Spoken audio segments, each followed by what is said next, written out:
Now, I'm sure that most of you know the old story about the astronaut who went far out into space and was asked on his return whether he had been to heaven and seen God. And he said yes. And so they said to him, well, what about God? And he said, she is black. And although this is a very well-known and well-worn story, it is very profound. Because, I tell you, I knew a monk who started out in life as pretty much of an agnostic or an atheist. And then he began to read Henri Bergson, the French philosopher who proclaimed the vital force, the élan vital, and so on. And the more he read into this kind of philosophy, the more he saw that these people were really talking about God. And I've read a great deal of theological reasoning about the existence of God, and they all start out on this line. If you are intelligent and reasonable, you cannot be the product of a mechanical and meaningless universe. Figs do not grow on thistles. Grapes do not grow on thorns. And therefore, you, as an expression of the universe, as an aperture through which the universe is observing itself, cannot be a mere fluke.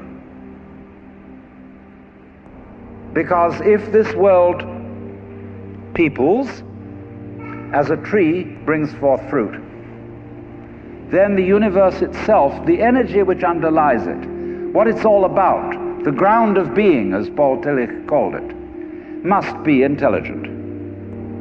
Now, when you come to that conclusion, you must be very careful, because you may make an unwarranted jump.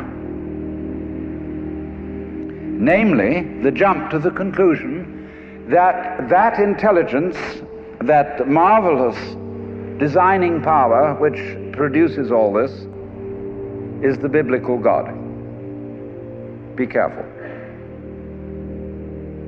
Because that God, contrary to his own commandments, is fashioned in the graven image of a paternal, authoritarian, beneficent tyrant of the ancient Near East.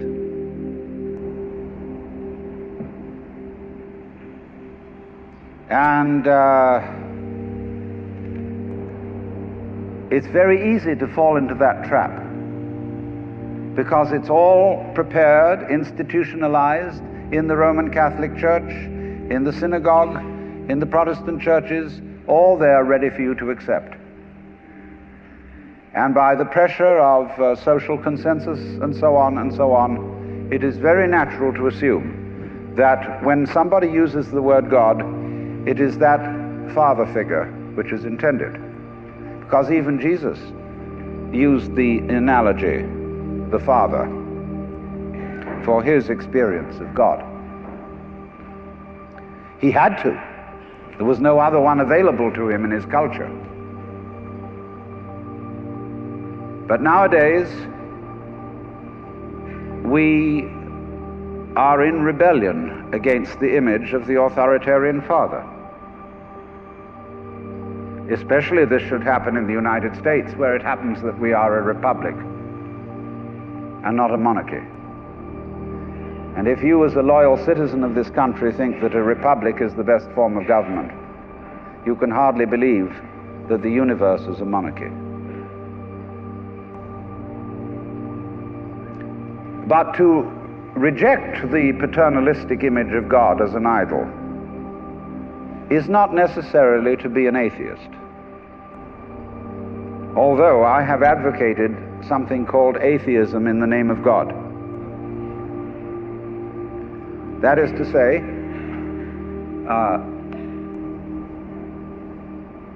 an experience, a contact, a relationship with God, that is to say, with the ground of your being, that does not have to be embodied or expressed in any specific image. Now, theologians on the whole don't like that idea, because I find in my discourse with them that they want to be a little bit hard-nosed about the nature of God. They want to say that God has indeed a very specific nature.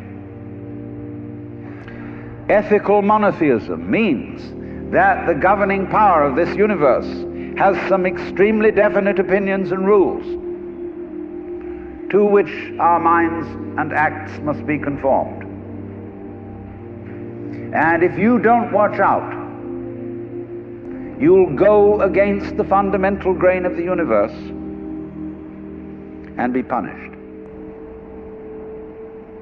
in some way. Old-fashionedly, you will burn in the fires of hell forever.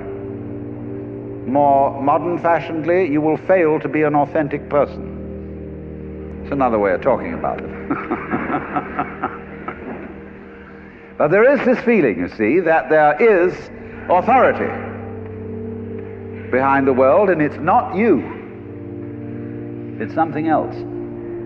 Like we say, that's something else that's far out. And therefore, this Jewish, Christian, and indeed Muslim approach makes a lot of people feel rather strange, estranged from the root and ground of being. There are a lot of people who never grow up and are always in awe of an image of grandfather. Now, I'm a grandfather.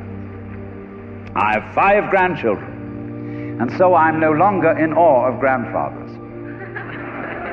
I know I'm just as stupid as my own grandfathers were, and therefore I'm not about to bow down to an image of God with a long white beard. Now, naturally, of course, we intelligent people don't believe in that kind of a God, not really. I mean, we think that God is spirit, that God is very undefinable and infinite and all that kind of thing. But nevertheless, the images of God are have a far more powerful effect upon our emotions than our ideas. And when people read the Bible and sing hymns, Ancient of Days, who sittest throned in glory, immortal, invisible, God only wise, in light inaccessible, hid from our eyes, they still got that fellow up there with a beard on. It's way in the back of the emotions.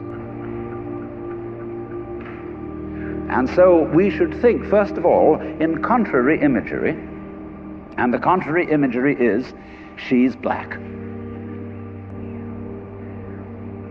Imagine instead of God the Father, God the Mother. And imagine that this is not a luminous being, blazing with light, but an unfathomable darkness, such as is portrayed in Hindu mythology by Kali, K-A-L-I, the Great Mother, who is represented in the most terrible imagery. Kali has a tongue hanging out long, drooling with blood. She has fanged teeth. She has a scimitar in one hand and a severed head in the other. And she is trampling on the body of her husband, who is Shiva. Shiva represents also, furthermore, the destructive aspect of the deity, wherein all things are dissolved so that they be reborn again. And here is this blood-sucking, terrible mother as the image of the supreme reality behind this universe. Imagine, it's the representative of the octopus, the spider, the awful-awfuls, the creepy-crawlies at the end of the line, which we are all terrified of. Now that's a very important image, because let us suppose, just for the sake of argument, that all of you sitting here right now are feeling well, fairly all right. I mean, you're not in hospital. You don't have the screaming memes. You have a sense you probably had dinner and are feeling pretty good. But you know that you feel that you're fairly good because in the background of your minds, very far off in the background of your minds, you've got the sensation of something absolutely ghastly that simply mustn't happen. And so against that, which is not happening, and which doesn't necessarily have to happen, but by comparison with that, you feel pretty all right. And that absolutely ghastly thing that mustn't happen at all is Kali. And therefore, at once, we begin to wonder whether the presence of this Kali is not in a way very beneficent. I mean, how would you know that things were good unless there was something that wasn't good at all? Now I'm not putting this forward as a final position. I'm only putting it forward as a variation, as a way of beginning to look at a problem and getting our minds out of their normal ruts. She's black. Well, she, first of all, feminine, represents what is called philosophically the negative principle. Now, of course, people who are women in our culture today and believe in women's lib don't like to be associated with the negative because the negative has acquired very bad connotations. We say accentuate the positive. Well, that's a purely male chauvinistic attitude. How would you know that you were outstanding unless by contrast there was something instanding?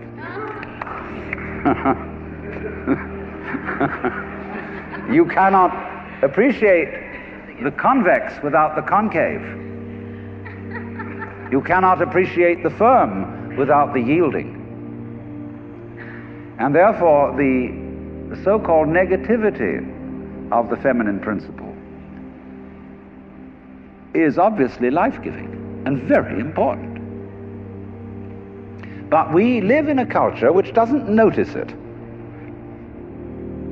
You see a painting, a drawing of a bird, and you don't notice the white paper underneath it. You see a printed book, and you think that what is important is the printing, and the page doesn't matter. And yet, if you reconsider the whole thing, how could there be visible printing without the page underlying it? What is called substance, that which stands underneath, underneath, stands. To be substantial is to be underlying, to be the support, to be the foundation of the world. And of course, this is the great function of the feminine, to be the substance. And therefore, the feminine is represented by space, which is of course black at night. But were it not for black and empty space, there would be no possibility whatsoever of seeing the stars. Stars shine out of space, and astronomers, very high-powered astronomers, are beginning to realize that stars are a function of space. Now that's difficult for our common sense, because we think that space is simply inert nothingness. But we don't realize that space is completely basic to everything. It's like your consciousness. Nobody can imagine what consciousness is. It's the most elusive, whatever it is, that there is at all, because it's the background of everything else that we know. Therefore, we don't really pay much attention to it. We pay attention to the things within the field of consciousness, to the outlines, to the objects, to the so-called things that are in the field of vision, the sounds that are in the field of hearing, and so forth. But what it is that ever it is that embraces all that, we don't pay much attention to it. We can't even think about it. It's like trying to look at your head. You know, you try to look at your head, and what do you find? You don't even find a black blob in the middle of things. You just don't find anything. And yet that is that out of which you see, just as space is that out of which the stars shine. So there's something very queer about all this. That which you can't put your finger on, that which always escapes you, that which is completely elusive, the blank, seems to be absolutely necessary for there to be anything whatsoever. Now let's take this further. Kali also is the principle of death, because she carries a scimitar in one hand and a severed head in the other. Death. This is tremendously important to think about. We put it off. Death is swept under the carpet in our culture. In the hospital, they try to keep you alive as long as possible in utter desperation. They won't tell you that you're going to die. When their relatives have to be informed that it's a hopeless case, they say, don't tell this to the patient. And all the relatives come around with hollow grins and say, well, you'll be all right in about a month, and then we'll go and have a holiday somewhere and sit by the sea and listen to the birds and whatnot. And the dying person knows that this is mockery. Well, of course, we've made death howl with all kinds of ghouls. We've invented dreadful afterlives. I mean, the Christian version of heaven is as abominable as the Christian version of hell. I mean, nobody wants to be in church forever. Children are absolutely horrified when they hear these hymns which say, prostrate before thy throne to lie and gaze on thee. They can't imagine what this imagery means. I mean, in a very subtle theological way, I could wangle that statement around to make it extremely profound. I mean, to be prostrate at once and to gaze on the other hand, see, is a coincidentia oppositorum, a coincidence of opposites, which is very, very deep. But to a child, it is a crick in the neck. And that's the sort of imagery we're brought up with. So the idea of what might happen after death, well, you're going to be faced with your judge, the one who knows all about you. This is Big Papa, who knows you were a naughty boy and a very naughty girl, especially girl, from the beginning of things. He's going to look right through to the core of your inauthentic existence. And what kind of heebie-jeebies may come up. Or you may believe in reincarnation, and you think that your next life will be the rewards and the punishments for what you've done in this life. And you know you got away with murder in this life. And the most awful things are going to happen next time around. So you look upon death as a catastrophe. Then there are other people who say, well, when you're dead, you're dead. Just nothing going to happen at all. So what you got to worry about? Well, we don't quite like that idea, because it spooks us. You know, what's it be like to die? To go to sleep and never wake up? Well, a lot of things it's not going to be like. It's not going to be like being buried alive. It's not going to be like being in the darkness forever. I tell you what, it's going to be like as if you never had existed at all. Not only you, but everything else as well.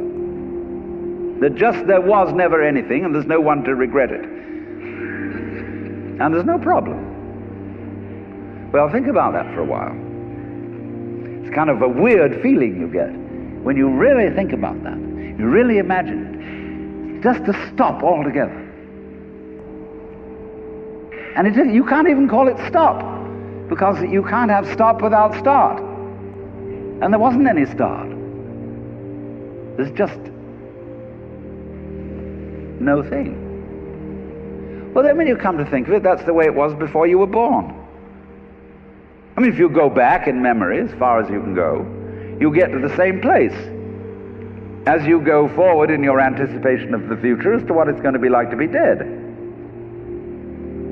Then you get these funny ideas that this blankness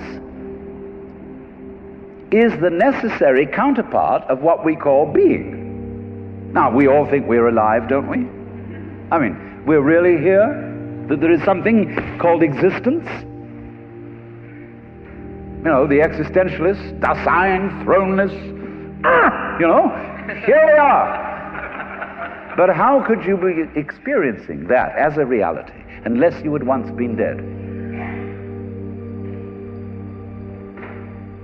What gives us any ghost of a notion that we're here, except by contrast with the fact that we once weren't? And later on won't be. But this thing is a cycle, like positive and negative poles in electricity.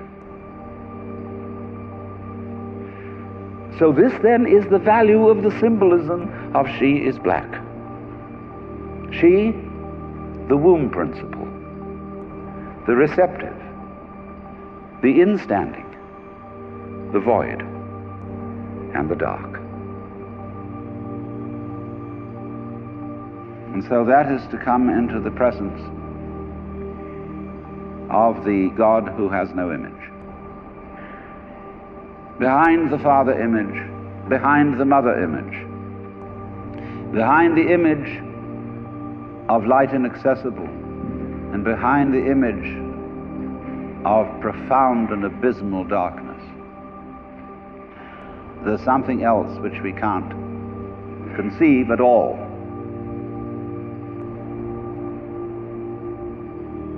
Dionysius the Areopagite called it the luminous darkness. Nagarjuna called it Shunyata, the void. Shankara called it Brahman, that which can only, of which nothing at all can be said. Neti neti, beyond all conception whatsoever.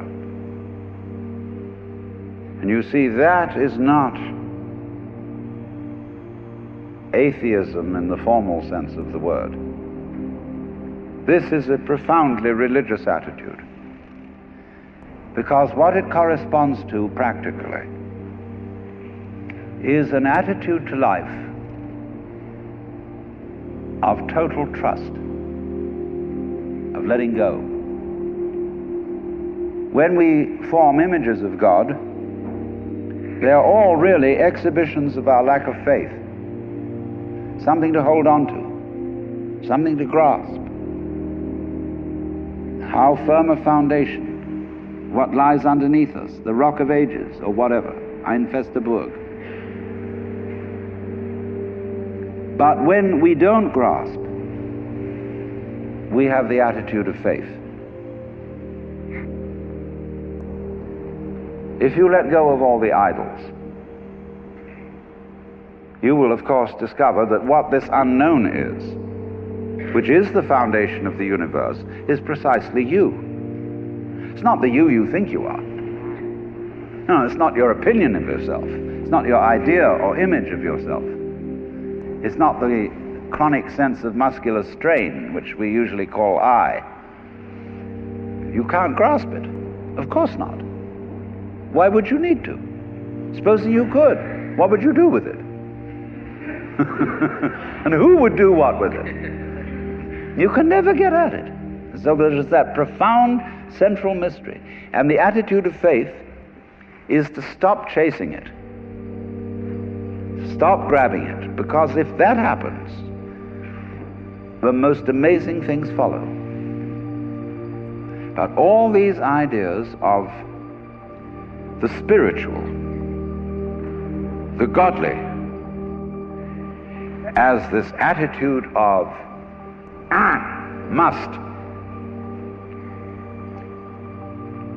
and we have been laid down the laws which we are bound to follow. All this jazz is not the only way of being religious and of relating to the ineffable mystery that underlies ourselves and the world.